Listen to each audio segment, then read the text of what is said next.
বাংলা উপন্যাস পার্ট 5। হুমায়ুন আহমেদের উপন্যাস হলো কে কথা কয়। এটি অটিজম নিয়ে লেখা উপন্যাস। অন্যান্য উপন্যাসের মধ্যে আছে ময়ূরাক্ষী, নীল অপরাজিত, গৌরীপুর জংশন, দিঘির জলে কার ছায়া গো।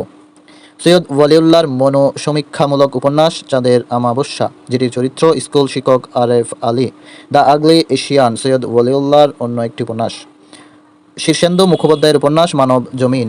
শরৎচন্দ্র চট্টোপাধ্যায়ের উপন্যাস বিরাজ বউ, দত্তা, বড় দিদি, পল্লী সমাজ, গৃহদা।